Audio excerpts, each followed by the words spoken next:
Today we're going to be talking about Paul's third letter that he wrote while he was in prison, while he was on house arrest. This is my favorite letter of all, so stay tuned.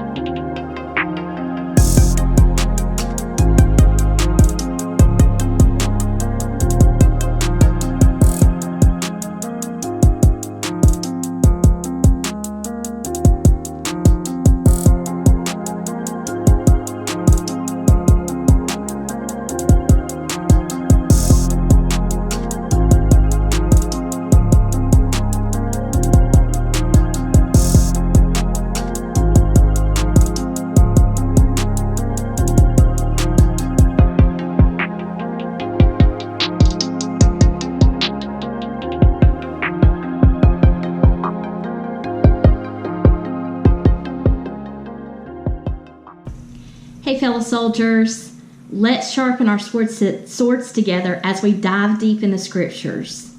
Today, we're going to be looking at the book of Ephesians, Paul's third letter, while he was going through a tremendous waiting period in his life. He was in prison. In fact, he was on house arrest, and he was waiting to see how his case was going to end up. He was waiting to hear from the Emperor of Rome. You know, the past two devotionals, I've talked about the first two letters. And I was really interested in all of these letters, if he was initiating or if he was responding to something else. And this letter, he is initiating. Just like with the last letter that we looked at, the letter to Philemon, he initiated. And this letter he initiated to the Church of Ephesus. You know, there was not one single person in the Church of Ephesus that came and visited Paul, that came to see how he was doing during this stressful part of his life. And here is a man, an amazing Christian, a model for us to look to, and how he is going through this very dark time in his life, and he writes a letter to the Church of Ephesus, Ephesians. You know, this is his longest letter of all. It is 6 chapters. And there are amazing truths that he wrote in Ephesians that are our go-tos today, 2,000 years later. The armor of God is written in Ephesians. Spiritual blessings are written in Ephesians. You know, he is really, you can really see how he has a spiritual thinking mind.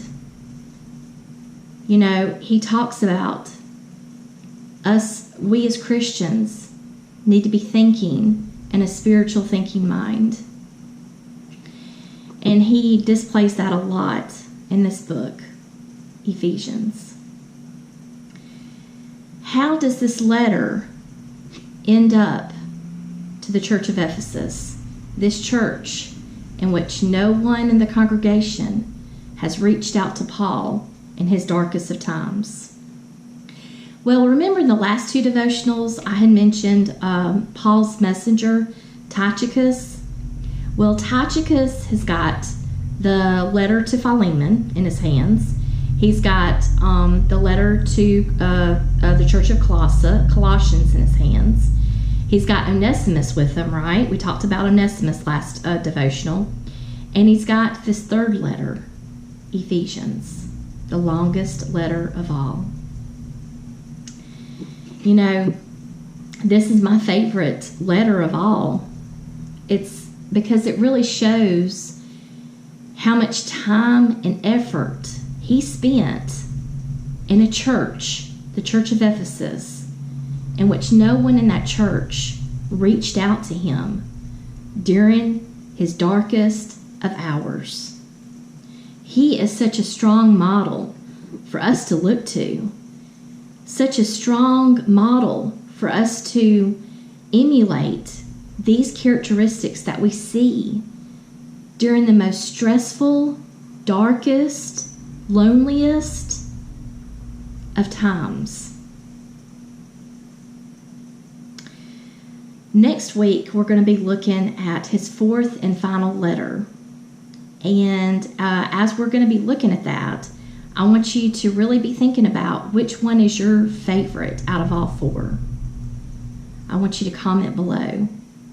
Don't forget to like and subscribe. I can't wait to see you next week.